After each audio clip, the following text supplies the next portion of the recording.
अस्सलाम वालेकुम, मैं हूं अलीना शिगरी। पहलगाम फॉल्स फ्लैग ऑपरेशन की आड़ में भारत को फौजी कार्रवाई करने से तो हमने मौसर सिफारतकारी के जरिए रोक रखा है, मगर भारत बाज नहीं आ रहा।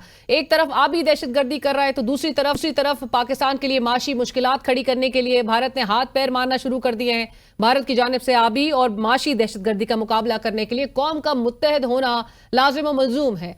वफाकी वजीर इत्तलात अता तारड़ साहब ने कौमी असम्बली के इजलास से खिताब करते हुए कहा कि आज इमरान खान भी अच्छा है जितनी हमारी लीडरशिप अच्छी है, क्योंकि आज बात पाकिस्तान की है। आपस में लड़ने के लिए बहुत वक्त है, 2 माह बाद लड़ लेंगे। तुम मेरा गरेबान पकड़ लेना, मैं तुम्हारा गरेबान पकड़ लूंगा। मुझे जो पूछेगा मैं उसे कहूंगा कि इमरान खान भी उतना अच्छा है जितनी हमारी लीडरशिप अच्छी है, क्योंकि आज बात पाकिस्तान की है। आपस में लड़ने के लिए बहुत टाइम है, महीने बाद लड़ देंगे, 2 महीने बाद लड़ देंगे। तो मेरा गिरेबान पकड़ लेना, मैं तुम्हारा गिरेबान पकड़ लूंगा।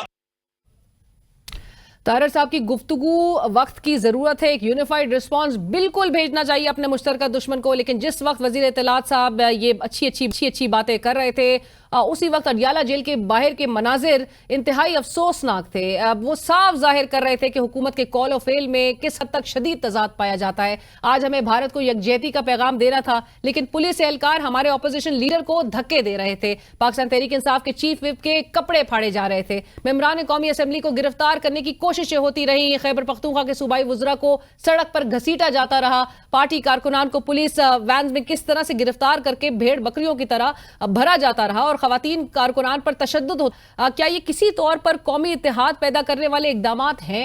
भारतीय मीडिया यही अडियाला जेल के बाहर की फुटेजेस चलाकर हमारा मजाक बनाता रहा। आखिर हम दुनिया को क्या पैगाम दे रहे थे? ये वीक वैसे बहुत क्रूशल है इमरान खान साहब के लिए। मैं ये कहूँगा लॉयर अपने क्लाइंट से इंस्ट्रक्शंस देता है कि मैं किसकी जमानत पहले रखूँ, मैं क्या करूँ, मैं अपील्स पहले आर्ग्यू करूँ। मगर अगर वो भी हमारी अगर मुलाकात मुमकिन नहीं है तो ये पुलिस गर्दी की, गुंडागर्दी की, बदमाशी की इंतहा है। मैं मेंबर कौमी असम्बली हूँ, ना सिर्फ मुझे मारा है, मुझे गिरबान से खींचा है, मुझे घसीटा है।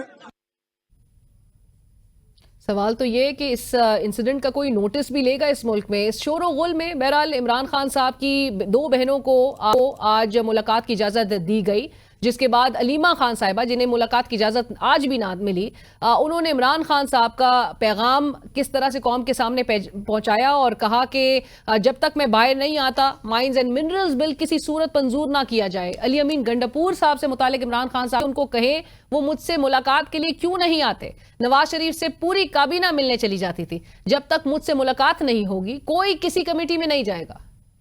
तक इमरान खान जेल से रिहा होके खुद नहीं देखेंगे, कोई माइंस एंड मिनरल्स का बिल नहीं पेश होगा कि आप मेरे से मुलाकात के बगैर। कहते पॉलिसी मैं बताऊंगा, उसके मुताबिक कोई उसके बगैर किसी किस्म की मीटिंग अटेंड नहीं करेगा। उधर सुप्रीम कोर्ट में आईनी बेंच ने मखसूस नशिस्तों के फैसले पर नजरसानी दरख्वास्तों को समाअत के लिए मंजूर करते हुए फरीकैन को नोटिस जारी कर दिए हैं। आज समाअत के दौरान मुस्लिम लीग नून के वकील हारिस अजमत ने दलाइल का आगाज करते हुए कहा कि मखसूस नशिस्तें एक ऐसी जमात को दी गई जो केस में फरीक ही नहीं थी। जस्टिस आयशा मलिक ने जवाब दिया कि सारे नुकात तफसील से सुनकर फैसला दिया था। इस नुक्ते का जवाब फैसले में दिया जा चुका है। आपकी नजरसानी की बुनियाद क्या है? जस्टिस जमाल मंदुखेल ने सवाल उठाया कि क्या हम एक पार्टी की गलती की सजा कौम को दें? क्या सुप्रीम कोर्ट के नोटिस में एक चीज आई तो उसे जाने देते? हमारे सामने आरओ का ऑर्डर और इलेक्शन कमीशन का फैसला मौजूद था। जस्टिस अकील अब्बासी ने इस्तफसार किया कि आप नजरसानी में अपने केस पर दोबारा दलाइल दे रहे हैं, आप नजरसानी की ग्राउंड नहीं बता रहे। जस्टिस आयशा मलिक ने सवाल किया कि क्या सुप्रीम कोर्ट के फैसले पर अमल दरामद हुआ था? जस्टिस अकील अब्बासी ने रिमार्क्स दिए कि सुप्रीम कोर्ट ने आइन के मुताबिक फैसला दिया, आप हमें बताएं कि फैसले में क्या गलती है। जो बातें आप बता रहे हैं हमें वो जमानत तालिब इल्मी से मालूम है। फैसले पर अमल दरामद न होने पर तौहीन अदालत की दरख्वास्त भी मौजूद है। जस्टिस अकील अब्बासी का नून लीग के वकील से मुकालमा करते हुए कहना था कि क्या आप सुप्रीम कोर्ट को समझाएंगे, आप आर्टिकल 188 के तहत नजरसानी के दायरे अख्तियार पर दलाइल दें। इसके बाद इलेक्शन कमीशन के वकील सिकंदर बशीर मोहम्मद रोस्ट्रम पर आए। जस्टिस हाशिम काकर ने सवाल किया कि हाँ या ना में जवाब दें, क्या आपने फैसले पर अमल दरामद किया? सिकंदर मोहम्मद ने कहा हमने एक पैराग्राफ की हद तक अमल किया है। जस्टिस अकील अब्बासी ने इस्तफसार किया कि क्या ये आपकी मंशा मर्जी की बात है कि किस पैराग्राफ पर अमल करेंगे? आपके खिलाफ तौहीन अदालत की दरख्वास्त उठा लें तो क्या आप इस केस में दलाइल दे सकेंगे? जस्टिस जमाल मंदुखेल ने रिमार्क्स दिए कि केस को छोड़ें, ये आप सुप्रीम कोर्ट को कहां ले जा रहे हैं? जस्टिस आयशा मलिक और जस्टिस अकील अब्बासी की जानिब से दरख्वास्तें नाकाबिले समाअत करार देने के बाद 13 के बजाय अब 11 रुकनी नया बेंच कल केस की समाअत करेगा और तौहीन अदालत की दरख्वास्त को भी केस के साथ ही सुना जाएगा। पाकिस्तान तहरीक इंसाफ के सेक्रेटरी जनरल सलमान अकरम राजा साहब ने सुप्रीम कोर्ट के बाहर मीडिया से गुफ्तगू करते हुए कहा कि 12 जुलाई 2024 के फैसले ने जमहूरियत को नई जिंदगी दी। आइन की जंग अवाम के लिए लड़ रहे हैं, हमें उम्मीद नहीं, इसके बावजूद भी लड़ेंगे। पाकिस्तान की तारीख, जमहूरी तारीख जो कि बहुत ताबनाक नहीं है, उसमें एक अहम संग मील है। इस फैसले ने 12 जुलाई 2024 के फैसले ने जमहूरियत जो इस मुल्क में सिसक रही है उसको एक नई जिंदगी दी। आइन की जंग पाकिस्तान के अवाम के लिए लड़ रहे हैं, हमें कोई उम्मीद नहीं है, लेकिन हम इसके बावजूद लड़ेंगे। और नाज़रीन, इस वक्त हमें प्रोग्राम में ज्वाइन कर रहे हैं सेनेटर अली जफर साहब। आप सेनेट में पाकिस्तान तहरीक इंसाफ के पार्लिमानी लीडर हैं। अली जफर साहब, अस्सलाम वालेकुम सर, बहुत शुक्रिया प्रोग्राम में वक्त देने के लिए। अली जफर साहब, सबसे पहले तो आज की जो हमें सूरत हाल नजर आ रही है, एक तरफ जहां पर भारत यकतरफा इकदामात ले चुका है, पानी रोक चुका है और एक बाकायदा तौर पे एक वॉर जो है वो वेज कर दी गई है, लॉन्च कर दी गई है उसकी जानिब से, और हमें एक ठोस पैगाम देना है, हमें एक यूनिफाइड रिस्पॉन्स देना है। फ्लोर ऑफ द हाउस आज बड़ी तकारीर की गई जिसमें कहा गया कि जी हम अपने सियासी इख्तलाफात को थोड़ी देर के लिए, थोड़े 2 महीने के लिए हम एक साइड पर रख लेते हैं, लेकिन उसी वक्त अडियाला जेल के बाहर के मनाजिर बड़े अनफॉर्चुनेट, बड़े अफसोसनाक थे। क्या समझा जाए अली जफर साहब, 26वीं आईनी तरमीम के बाद अदालतें भी इस पोजीशन में नहीं है कि अपने ऑर्डर्स को वो इम्प्लीमेंट करवा सके, और यही कुछ फिर अराकीन असेंबली के साथ होता रहेगा? ये देखें, बड़ी अफसोसनाक बात है, क्योंकि आपको पता है कि जब ये सेनेट में हमने पूरी तकारीर की, रेजोल्यूशन पास की, उसमें सब ने दस्तखत किए, बल्कि जब ये रेजोल्यूशन लेके आए थे हिंदुस्तान के, इंडिया के इस जो थ्रेट्स थी उसके खिलाफ, तो मैंने खुद बैठ के उसमें ऐड किए अल्फाज। मैंने कहा ये हम एक यूनिफाइड स्टांस देना है, हमने दिखाना है कि हम इकट्ठे हैं और अपने सियासी जो हमारे इश्यूज हैं उनको साइड पे करना है। और उसके बाद हमने वो रेजोल्यूशन साइन की, नेशनल असेंबली में भी वो साइन हुई, तकारीर भी आपने सबकी सुनी, और बड़ा अच्छा एक हमने पैगाम दिया। और उसके बाद हमने हुकूमत को ये कहा कि अब ये पार्लियामेंट में तो ये हम दे रहे हैं, अब उसके बाद आप एक ऑल पार्टीज कॉन्फ्रेंस भी बुला लें, उसमें खान साहब को 2-3 घंटे के लिए बुलाएं, ताकि वो भी अपना इसमें उनकी आवाज़ भी शामिल हो, क्योंकि उनकी आवाज़ पूरी दुनिया में गूंज सकती है। तो ये एक हमारा बड़ा एक अच्छा यूनाइटेड फ्रंट होगा, क्योंकि हमने हर तरीके से लड़ना है इस दुश्मन से। हमने फिजिकली भी लड़ना है, हमारी मिसाइल्स और टैंकें और एयरक्राफ्ट के जरिए भी लड़ना है, हमने कानूनी तौर पे भी लड़ना है, सियासी तौर पे भी लड़ना है, और डिप्लोमेटिक सफारती फ्रंट पे भी हमने लड़ना है। और दुरुस्त बात, अली जफर साहब, आपने जहां पर ये जो सेनेट की रेजोल्यूशन का जिक्र किया, ये इसहाक डार साहब ने भी रिएटरेट ये बात की थी। उन्होंने कहा था कौम की आवाज है वो रेजोल्यूशन, जो करारदाद सेनेटर्स ने पास की है, उसमें हमने एक ठोस पैगाम जो है वो भारत को भेजा है। उसके बावजूद क्या वजह है कि ये रवैया भी नहीं रुक पा रहा? जी, वही मैंने कहा कि ये जब मैंने कहा तो उसके बाद अब हुकूमत का काम था कि वो भी ये दिखाएं कि वाकई उन्होंने भी सियासत को साइड पे किया, और ये एक कॉमन एनिमी जो हमारी है, जो हमारी मुल्क की सालमियत का इशू है, उसके ऊपर हम सियासत को साइड पे करके हम यकजा खड़े हैं। लेकिन बदकिस्मती से पिछले 3 बार मैं ट्राई कर चुका हूँ, महीना हो गया है मेरी मुलाकात नहीं हो रही खान साहब से। बड़ी ज़रूरी बातें आज करनी थी, ये मेन नेशनल इशू पे बातें करनी थी, उनका पैगाम लेके आना था, उसके बाद उनकी स्ट्रेटजी लेके आनी थी। वो प्राइम मिनिस्टर हैं पाकिस्तान के, सबसे बड़ी जमात के सबसे मकबूल लीडर हैं, उनको बाहर रखना इस मामलात में, इस इशू इस वक्त मेरा ख्याल है कि हुकूमत ने फिर इसका मतलब अपना दिखा दिया कि वो सीरियस नहीं है इस मामले में, वो अभी भी सियासत खेलना चाहते हैं इस मामले पे। तो ये एक बड़ा अफसोसनाक बात है, मैं तो इसको अफसोसनाक ही कह सकता हूँ, क्योंकि इस वक्त मैं नहीं चाहता कि मैं कोई बहुत ज़्यादा सियासी बातें करूँ। इस वक्त हमें ज़रूरत है कि हम दिखाएं कि हम इकट्ठे हैं और एज पाकिस्तानीज हैं, और पाकिस्तान कम्स फर्स्ट, हमें ये दिखाने की ज़रूरत है। लेकिन बदकिस्मती से जो हुआ आज, मैं उधर मौजूद था, मैं सारा कुछ देख रहा था, विटनेस कर रहा था, उसकी मैं शहादत दे सकता हूँ। तो ये सारी चीजें जब मैंने देखी तो मुझे यही अफसोस हुआ कि एक तरफ फ्लोर ऑफ द हाउस पे, पार्लियामेंट के फ्लोर पे तो कुछ और गुफ्तगू कहकर हो रही होती है, लेकिन जो एक्चुअल ग्राउंड रियलिटी है वो मुख्तलिफ है।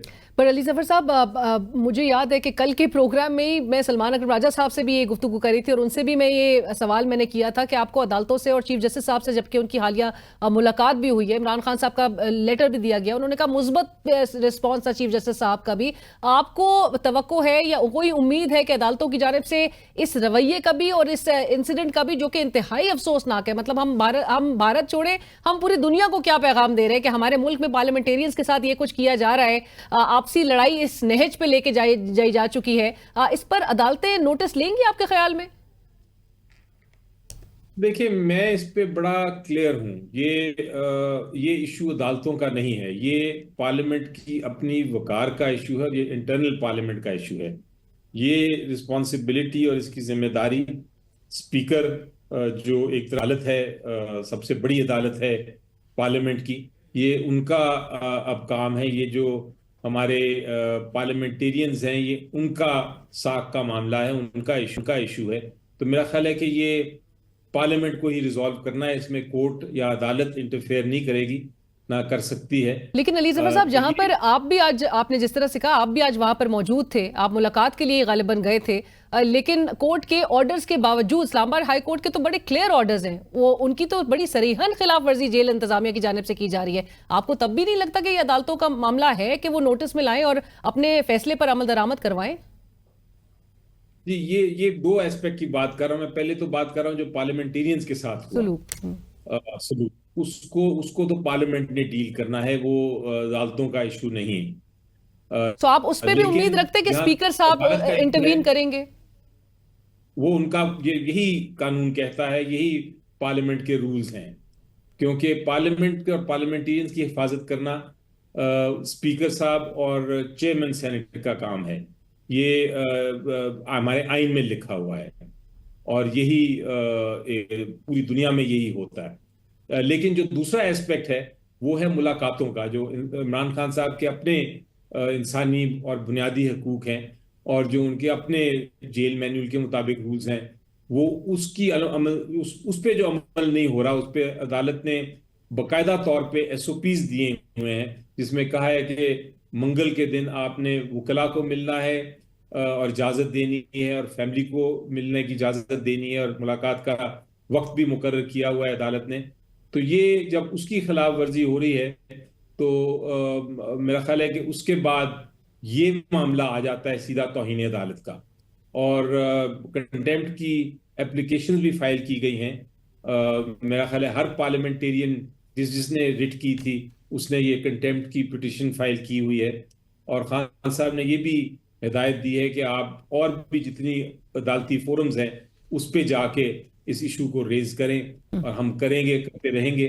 और उम्मीद यही होगी कि अल्टीमेटली अदालत जो है अपना जो ऑर्डर्स हैं, जो फैसले हैं, जो जजमेंट्स हैं, जो ऑर्डर्स हैं, उन पे अमल दरामद कराने में कामयाब होगी। क्योंकि ये अब जी अदालती मामला है और वो पार्लियामेंट्री मामला है। दोनों इंस्टीट्यूशंस जो हैं उनका अब इशू आ गया है सामने कि वो इंस्टीट्यूशंस अपने आप को किस तरह, अपने ऑर्डर्स को और अपने लोगों को किस तरह उसकी हिफाजत करती है, उसकी जिम्मेदारी निभाती है। जफर साहब, कंटेम्प्ट का मामला तो गुज़िश्ता साल उस वक्त भी बड़ी गूंज थी कि शायद कंटेम्प्ट की तरफ हमें अदालतें जाती हुई दिखाई दें, जब 12 जुलाई का आपको याद होगा फैसला आपकी जमात की मखसूस नशस्तों से मुताल्लिक, जिस पर आज की जो समाअत और जो कार्रवाई हुई, वो हेयरिंग के भी हवाले से आपको डिटेल्स से आप आगाह होंगे।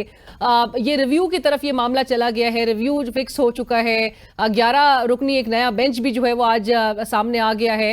आप सरप्राइज्ड हैं कि ये मामला जिस पर अगेन अमल दरामद होना था, ये तो 8/5 का एक फैसला आ चुका था, लेकिन उसके बावजूद कंटेम्प्ट में भी हमें वो सूरत हाल नहीं नजर आई उसकी, और उल्टा ये रिव्यू की तरफ चला गया और जो ऑथर जज हैं वो भी बेंच का हिस्सा नहीं। देखिए, सारी बातें बिल्कुल आपने वजह फरमाई, ये सारी बातें हमने जिक्र भी किया है, और ये कल आप देखेंगे कि ये बातें अदालत में भी होंगी। जहाँ तक इम्प्लीमेंटेशन है जजमेंट्स का, ऑर्डर्स का, तो सबसे बड़ा जो हमारा जहां से ये शुरू हुआ, आपको याद है कि सुप्रीम कोर्ट ऑफ पाकिस्तान ने कहा था, बल्कि आइन ये कहता है, सुप्रीम कोर्ट ऑफ पाकिस्तान ने उसको कहा था कि आइन यही कहता है कि आप 90 दिन के अंदर इलेक्शन कराएं। लेकिन आपको कुछ याद है कि कब इलेक्शन हुए? फिर अप्रैल में होने थे, और कितनी देर बाद हुए, और किस तरह एक हम आइन की खिलाफ वर्जी करते हुए हमने महीनों ही लगा दिए। एक एक केयर टेकर हुकूमत जो कि गैर कानूनी गैर आईनी थी, वो चलती रही। तो ये जो है इम्प्लीमेंटेशन जो ऑर्डर्स की नहीं हो रही अदालतों की, उससे हमें बहुत बड़ा नुकसान हो रहा है। इंस्टीट्यूशन की रेपुटेशन खराब हो रही है पूरी दुनिया में। तो मेरा ख्याल है कि ये वक्त आ गया है कि हम इसके ऊपर अब सब मिलकर फैसला करें कि क्या हमने ये अदालतों के हुक्म को मानना है या नहीं मानना। क्योंकि अगर नहीं मानना तो फिर तो लॉ ऑफ द जंगल हो जाएगा, फिर तो ये एक जंगल का कानून हो जाएगा, और कोई भी सोसाइटी उसमें नहीं रह सकती इस तरह के जंगल के कानून में। तो बड़ा ये एक क्राइसिस है, मैं इसको आईनी क्राइसिस कहता हूँ। एक बुरहान है, जितना उतना ही बड़ा बुरहान है जितना हमारा जब टेररिज्म का इशू है, उतना ही बड़ा बुरहान है जितना हमारा इकोनॉमी का इशू है। ये एक इस पे हमें बैठ के सबको मिल के फैसला करना है कि हम किस तरह इसको आगे चलाना है। पर अली जफर साहब, जो कुछ इस पूरे अरसे में होता रहा, आपकी नज़र में जो और जितने अनप्रेसिडेंटेड इवेंट्स हमें नज़र आए, अब हमारे लिए, अब हमें तो बज़ाहिर नज़र आ रहा है कि जितनी खिलाफ वर्जियाँ हो रही हैं आइन की भी बड़ी blatantly, with all due respect, वो तो एक न्यू नॉर्मल अब ऐसा लग रहा है कि बन चुका है। कैसे अदालतों को के अहकामात पर अमल दरामद करवाया जाएगा? ये देखिए, ये तो अल्टीमेटली जब आपने हम एक आइन देते हैं जब, और कानून साजी होती है, तो अमल दरामद कराना अल्टीमेटली सोसाइटी का काम होता है। यही जूरिस्प्रूडेंस हमने देखी है कि ये फैसला फिर अवाम के हाथ में होता है कि अवाम क्या करना चाहती है अपनी आइन के साथ, अपने कानून के साथ, अपनी इंस्टीट्यूशंस के साथ।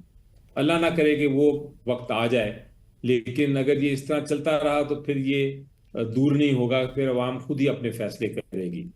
मेरी नज़र में रिस्पॉन्सिबिलिटी, जिम्मेदारी हर एक पे लागू होती है, स्पेशली हम पे जो कि पार्लियामेंटेरियंस हैं, जो कि इस वक्त वो लोग जो हुकूमत में हैं, वो लोग जो हुकूमत के बाहर हैं, सबकी जिम्मेदारी बनती है कि हम अपनी इंस्टीट्यूशंस को मजबूत करें। लेकिन अगर आप पाकिस्तान की तारीख देखें तो ये बार बार होता रहा है, और चूंकि हम अपनी पास्ट से, अपनी माजी से हम नहीं सीखते, तो हम वो गलतियां फिर दोहराते हैं, और वो एक सर्कल है, एक साइकिल है जिसमें हम पड़ेंगे। अली जफर साहब, आपकी इजाजत से एक मुझे ब्रेक का कहा जा रहा है। नाज़रीन, कहीं मत जाइएगा। अली जफर साहब इस वक्त हमारे साथ प्रोग्राम में मौजूद है। आप ब्रेक के बाद डिस्कशन को आगे बढ़ाएंगे।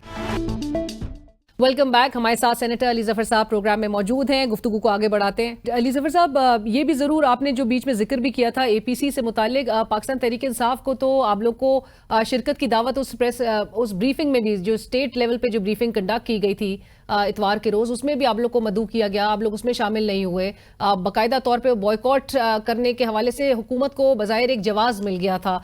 एपीसी पे इन्हिसार क्यों है, क्यों इंसिस्टेंस आप लोग की तरफ से उस पर दी जा रही है? देखिए, इसको समझने की जरूरत है। सबसे पहली बात तो ये है कि हमने एक जो मेन फोरम है जहां आप अपना इस किस्म की सिचुएशन जब होती है तो अपना इत्तेहाद दिखाते हैं और अपनी आवाज बुलंद करते हैं, वो है पार्लियामेंट।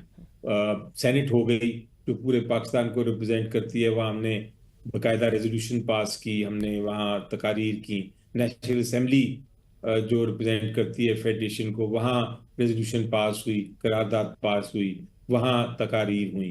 तो एक हमने फोरम पे पूरी तरह उस पे दिखा दिया पूरी दुनिया को कि हम इकट्ठे हैं इस मामले में। अगर कोई दुश्मन हमारे ऊपर आंख भी उठा के देख रहा है या देखने की कोशिश करता है या धमकी देता है, तो हम सब इकट्ठे हैं। अपने सियासी मामलात को साइड पे करके हम पाकिस्तान के लिए हम एक जगह ही खड़े हैं, एक ही हम आवाज हैं।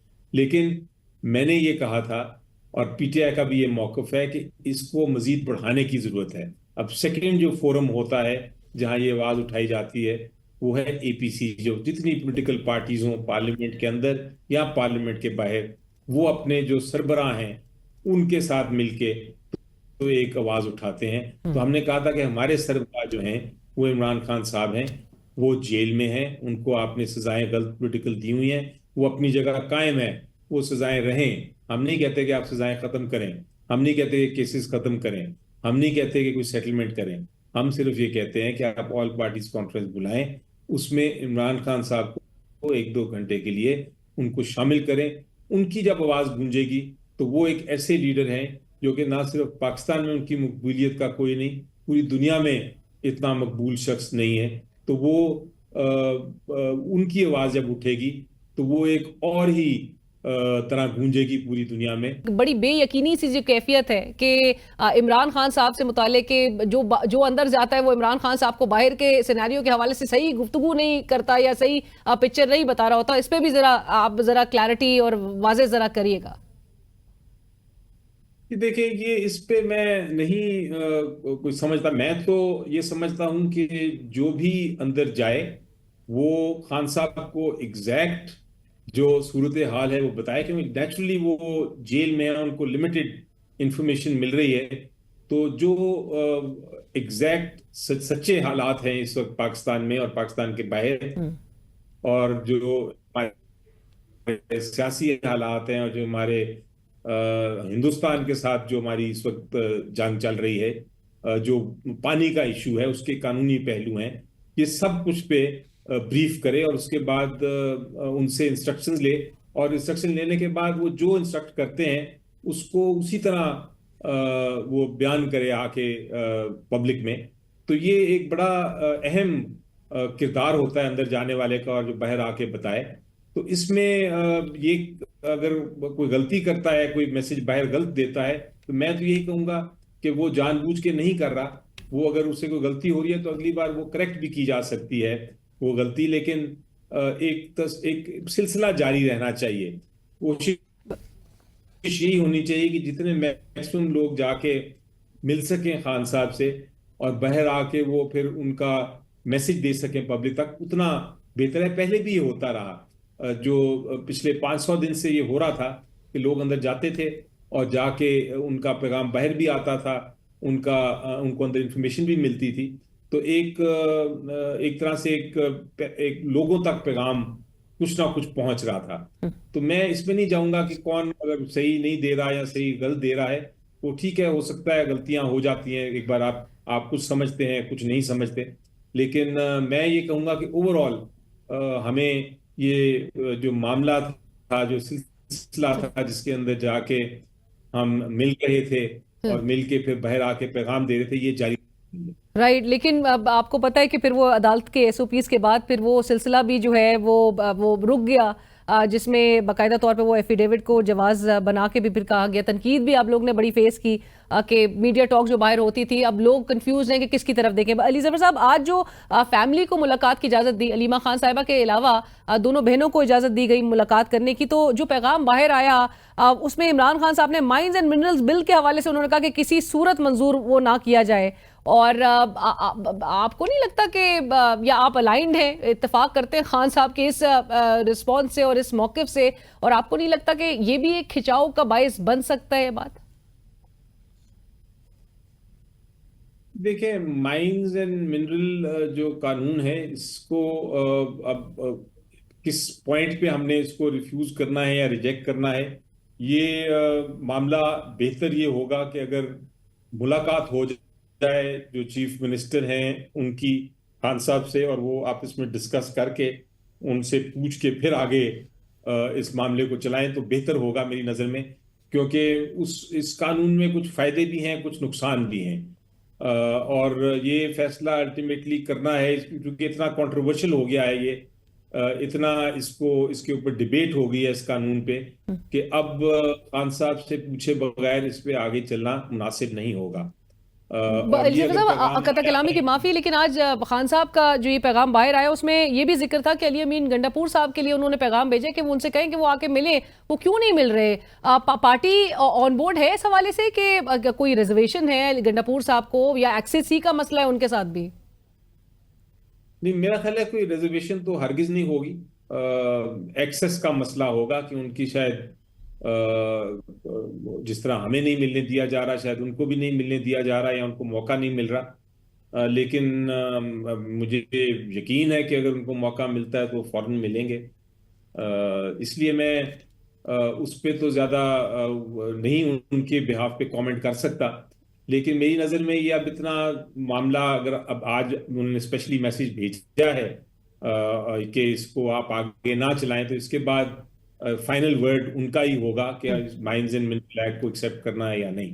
राइट। लेकिन जी जी, ये समझता हूँ कि जरूरी है कि उनके साथ मुलाकात लीगल टीम की भी हो, ताकि वो एग्जैक्ट माइंस जो जो कानून में जो पेचीदगियां हैं वो उनके साथ डिस्कस कर सकें। उनसे जब आगा तक डिस्कशन हो तो वो किस तरह बताएंगे कि क्या दुरुस्त है क्या दुरुस्त नहीं है। एब्सोल्युटली। अली ज़फ़र साहब, ये ज़रा तस्दीक कर दीजिएगा इस बात की कि ये बात दुरुस्त है कि नहीं। कुछ खबरें ऐसी आई कि आपकी जमात की कोर कमेटी के इजलास में कुछ रिजर्वेशंस तहरीक के हवाले से अब तक मौलाना साहब भी वैसे ऑन बोर्ड नहीं नजर आते। ग्रैंड अलायंस की बात की जाती थी, प्लान की बात की जाती है, तवातर से बताया जाता है कि जी प्लान अनकरीब आ रहा है। आप लोग ने अल्टीमेटली, आप लोग का टारगेट है इमरान खान साहब की रिहाई, दीगर लीडरान की रिहाई जेल से। कुछ कोर कमेटी के जो हवाले से बताया जा रहा है कि जी काफ़ी रिजर्वेशंस और तहफ़्फ़ुज़ात इस हवाले से हैं कि आप लोग तहरीक को सिर्फ एक जिंदा तो रख सकते हैं लेकिन चला नहीं सकते। मेरा ख्याल है आप वो जो कुछ सोशल मीडिया पे खबरें चल रही हैं, आप उसका शायद हवाला दे रही हैं। गूंज है कि तहरीक अगर चलानी होती तो क़यादत ये शायद चला चुकी होती।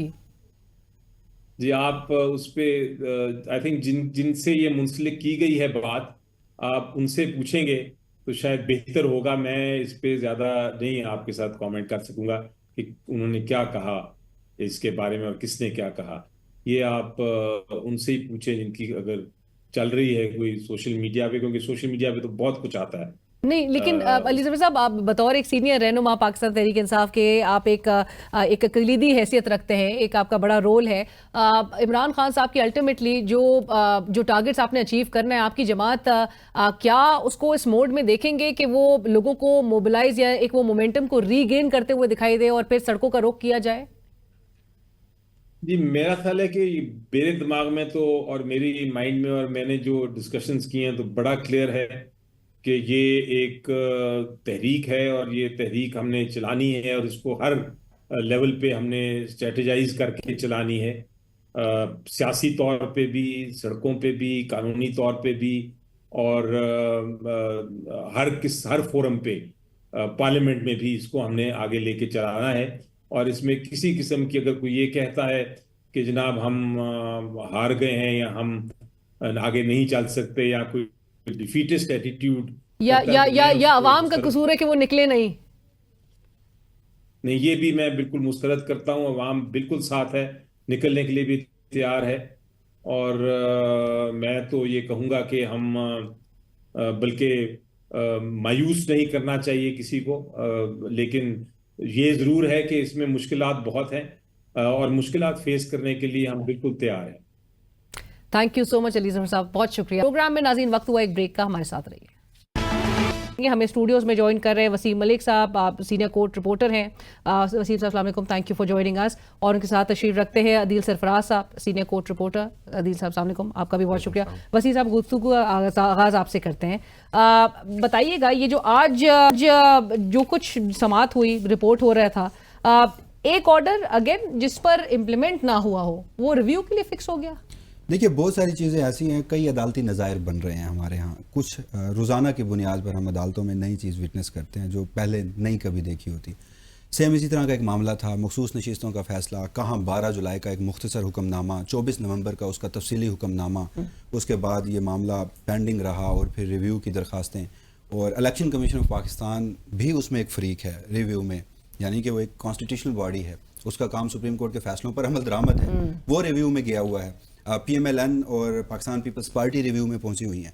तो आज जहां वो इस रिव्यू के मामले पे पहुंचे थे तो कुछ एक गैर मामूली सूरत हाल कमरा अदालत में बनी कि जब कुछ जजेस की जानिब से सख्त सवालात पूछे गए। इसमें तो ऑब्वियस था, जैसे साइशा मलिक थी, जैसे शकील अब्बासी थे, उनके जो अब तक अदालती कंडक्ट है उससे हमें लग रहा था कि ये जजेस सवाल पूछेंगे। जस्टिस जमाल मंदोखेल उन्होंने भी, और जो सरप्राइजिंग एलिमेंट था जस्टिस हाशिम काकड़ नए आए हैं बलूचिस्तान हाई कोर्ट से, उन्होंने भी अगेन वही सवाल पूछा। तो बार बार एक ही सवाल होता रहा कि आप चाहते हैं कि क्या कोई सुप्रीम कोर्ट बंद कर दी जाए, आप सुप्रीम कोर्ट के फैसले पर अमल दरामद करने के पाबंद नहीं है, आप फैसले पर अमल दरामद करते, उल्टा आप एक सियासी जमात की तरह बिहेव करते हुए एग्रीव्ड पर्सन होकर और सुप्रीम कोर्ट ऑफ पाकिस्तान में नजरसानी के लिए आ गए हैं। अच्छा, इसमें जो एक तकनीकी नुकता है, देखिए वो आज सुबह जस्टिस मंसूर अली शाह की एक और मुकदमे में इसी तरह के एक जजमेंट भी जारी फैसला दिया, जी हाँ, रिव्यू के स्कोप के ऊपर और अदम इत्मीनान वो जो फरीक के से मुताल्लिक। जी हाँ, अब थोड़ा सा फर्क है ना देखने वालों के लिए। एक तो है अपील में आप केस रीहेयर कर सकते हैं। 184(3) में आपने प्रैक्टिस एंड प्रोसीजर एक्ट में अपील का हक दे दिया। जब ये अपीलेट जुरिसडिक्शन में ये दरखास्त आई थी, पेशावर हाई कोर्ट का फैसला सुप्रीम कोर्ट में चैलेंज हुआ, फुल कोर्ट का एक जजमेंट है, उस पे अब रिव्यू होता है आइन के आर्टिकल 188 के तहत।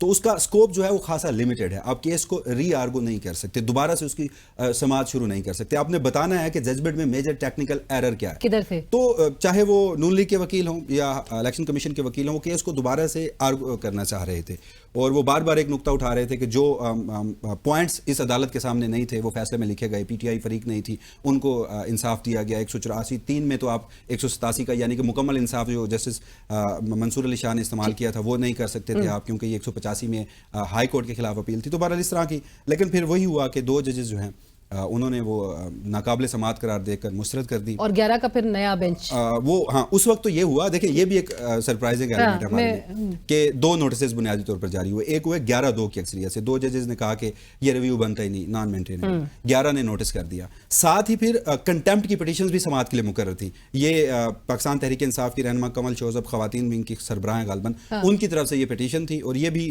तब से ही सुप्रीम कोर्ट में ज़ेर इल्तवा थी। उस पर 13 जजेस ने यानी कि पूरे बेंच ने नोटिस जारी किया और अब जो कॉज लिस्ट नहीं जारी हुई है तो दोनों बेंचेस को तब्दील करके और दोनों जजेस को जिन्होंने आज दरखास्तें मुस्तरद की थी उनको निकाल दिया गया बेंच। सो उनको निकाल दिया, 11 का नया बेंच बन गया। अदील साहब, जिस तरह वसीम साहब भी कह रहे हैं, अनप्रेसिडेंटेड डेवलपमेंट्स नजर आ रही हैं। एक जो 12 जुलाई का फैसला आता है उस पर अमल दरामद नहीं होता और आज जब ये सवाल उठा था तो ईसीपी के जो वकील है सिकंदर मोमन साहब, उन्होंने कहा कि एक पैराग्राफ तक की हद तक जो है वो अमल दरामद टू सम एक्सटेंट। ये भी जरा इस पर रोशनी डालिएगा कि ये ईसीपी एक आईनी इदारा है, लाइक ही सेड, वो फरीक है, एक पार्टी के खिलाफ पार्टी बन चुका है और एक जो ऑर्डर जिसके ऑथर जज वो इस बेंच का हिस्सा नहीं।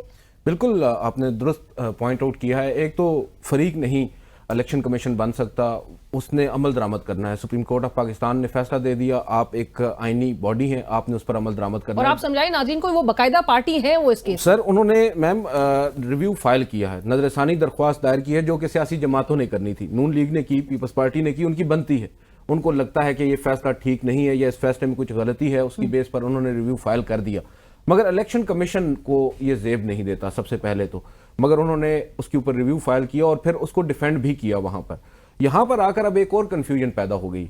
बहुत से लोग ये भी समझ रहे हैं कि हो सकता है जस्टिस आयशा मलिक या जस्टिस अकील अब्बासी इन्होंने जो रिव्यू डिसमिस किया हो वो सिर्फ इलेक्शन कमीशन का किया हो, क्योंकि अभी इसमें भी एम्बिग्युइटी है, इसमें भी वाज़ेह तौर पर तो चीज नहीं आई। उस वक्त कमरा अदालत में हम भी माइक के साथ स्पीकर के साथ कान लगाकर सुन रहे थे, बड़ी स्लो सी आवाज आ रही थी, क्योंकि सबसे पहले तो हैरानकुन तौर पर जस्टिस अमीनुद्दीन खान ने जब कोर्ट ऑर्डर डिक्टेट करवाना शुरू किया, उन्होंने अपने ब्रदर या सिस्टर जजेस से पूछना भी गवारा नहीं किया कि हम नोटिस कर रहे हैं या नहीं कर रहे, आपकी क्या राय है।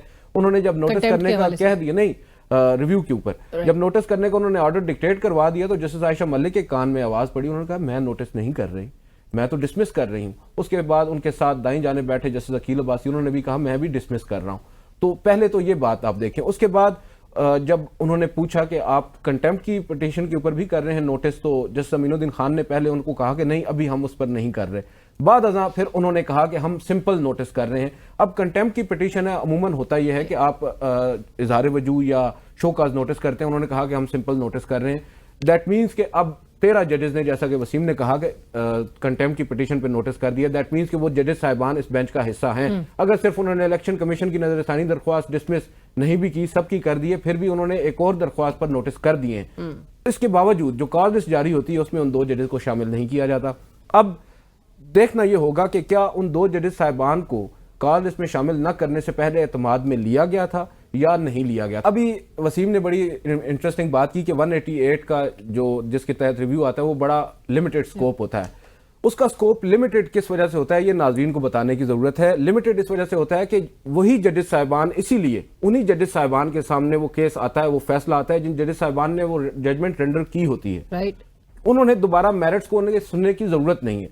जब आप ऑब्वियसली एक नए बेंच के सामने रिव्यू को फिक्स कर देंगे तो रिव्यू में भी अपील वाला मामला हो जाएगा, क्योंकि जजेस दोबारा से केस खोलेंगे, दोबारा से केस सुनेंगे, उन्हें डिटेल्स का नहीं पता।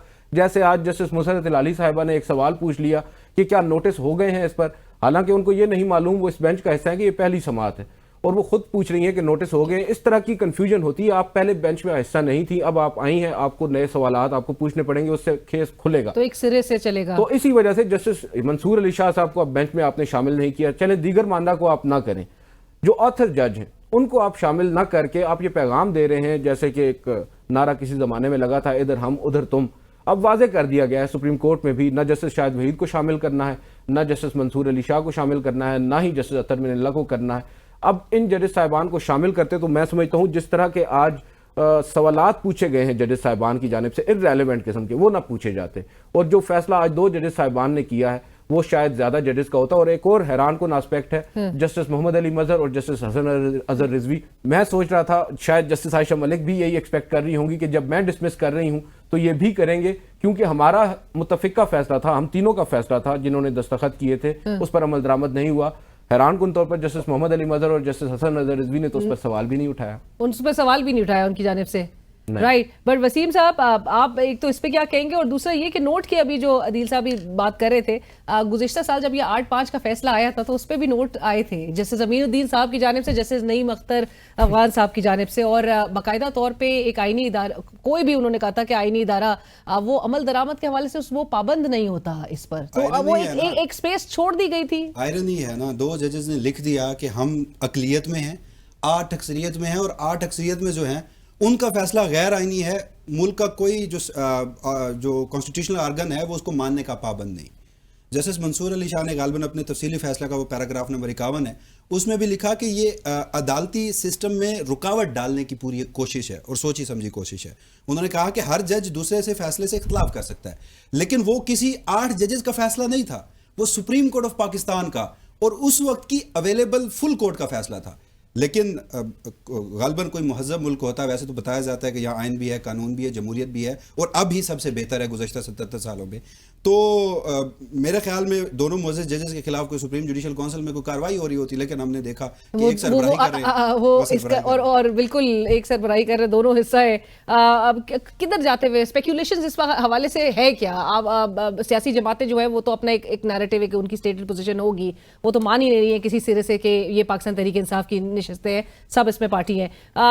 क्या इस वक्त गूंज है ये सीटें, और क्या नजर आ रहा है इस माहौल से अदालती इस पूरी कार्रवाई में? आपने आज ऑब्जर्व क्या किया? देखिए, आज मुख्तलिफ एस्पेक्ट्स थे। आज बिलखसूस मेरे लिए हैरान कुन चीज़ ये थी कि जस्टिस मोहम्मद अली मजहर ने सबसे पहले पॉइंट आउट किया इलेक्शन कमीशन के उस सवाल को, या इवन नून लीग के हारिस अजमत साहब ने भी वो सवाल रखा कि पाकिस्तान तहरीक इंसाफ तो फरीक नहीं थी, उसको कैसे मखसूस नशिस्तें दे दी। तो जस्टिस मोहम्मद अली मजहर ने बड़ा राइटली सवाल उठाया कि भाई क्या दीगर जो फैसले आए थे, एक जस्टिस जमाल मंदोखेल ने लिखा था जिस पर काजी फाइजल साहब ने दस्तखत किए थे, एक जस्टिस याहिया अफरीदी साहब ने लिखा था, क्या उसमें उन्होंने पाकिस्तान तहरीक इंसाफ को तस्लीम किया था कि वो सियासी जमात हैं या नहीं?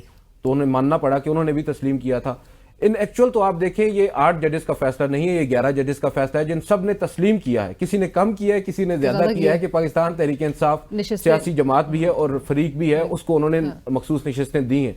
Justice Jamal Khan Mandokhel on the other hand, हालांकि वो 8 जजेस में शामिल नहीं थे, उन्होंने भी बड़ा खुलकर आज दिफा किया है उन 8 जजेस के फैसले का, और ये कहा है कि भाई भले ही आप 8 जजेस के फैसले से इत्तेफाक करें या इख्तिलाफ करें, अमल दरामद आपको करना है। आपने अमल दरामद किया नहीं है, और उन्होंने अपने फैसले का हवाला दिया कि मैंने तो अपने फैसले में आपको रिमांड बैक किया था कि आइन और कानून के मुताबिक आप जो मखसूस नशिस्तें बनती हैं दे दें, आपने उस पर भी अमल दरामद नहीं किया। उस वक्त आइन और कानून क्या था? वो जो 8 जजेस ने फैसला दिया था, जो आइन में तशरीह की थी, मगर इलेक्शन कमीशन के वकील साहब कहते हैं कि टू सम एक्सटेंट हमने उस पर अमल दरामद कर दिया है। उस पर पैराग्राफ जिन पे उनकी बड़ी सबकी भी हुई है, बिल्कुल जस्टिस जमाल मंदोखेल ने की है, जस्टिस हाशिम काकड़ साहब का उन्होंने नाम लिया, वो एक सरप्राइजिंग एलिमेंट था। लेकिन इंटरेस्टिंगली चले नए जजेस साहिबान सवाल ना करें, उन्हें समझने में थोड़ा टाइम लगेगा केस के मेरिट्स को, जब वो फाइल को देखेंगे समझ में आता है। जस्टिस नईम अख्तर अफगान, उन्होंने तो फैसला दिया हुआ है और उन्होंने तो इस फैसले के ऊपर फैसला दिया हुआ। मैंने तो इसके ऊपर बाकायदा बात की कि 2 जजेस साहिबान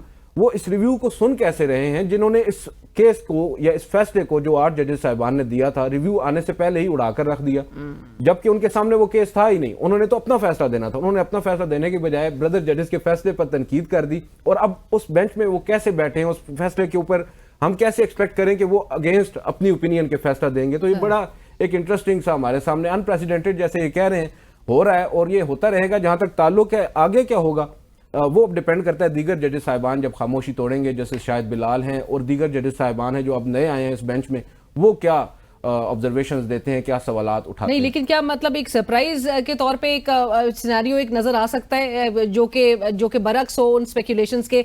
वसीम साहब, अब चीफ जस्टिस साहब से आज आप लोग की मुलाकात भी हुई है, रिपोर्टर से उन्होंने इंटरेक्शन भी किया है, क्या मूड नजर आ रहा है, क्या बॉडी लैंग्वेज थी, क्या क्या सवालात उन्होंने आज फेस किए हैं? बड़े सख्त सवालात फेस किए होंगे 26वीं यानी तरमीम के बाद जो है वो तो बड़ा सिनेरियो ही चेंज हो गया उनकी अदालत का। वो खासा पुरजोश थे। उसकी वजह थी कि वो चाइना और तुर्किया का दौरा करके आए हैं, तो उन्होंने वो सफ़रनामा जो है वो आज हमें बताया, ब्रीफिंग की, और वो खुश भी थे कि उन्होंने किन किन ममालिक के चीफ जस्टिस से मुलाकात की, कौन कौन से मॉडल वहाँ पे अपनाए जा रहे हैं, केस पेंडेंसी, हमारी जुडिशल पॉलिसी, ओवरऑल ब्रीफिंग इस पे थी। बहरहाल उन्होंने बताया कि एट पार उन्हीं के मुकाबले में हम इधर को भी लाने की कोशिश करेंगे या मुमकिन नहीं हो सकेगा। उन्होंने कहा कि अभी हमें वो बार तय करने में थोड़ा वक्त जरूर लगेगा क्योंकि हम टेक्नोलॉजी में बहुत पीछे हैं उनसे।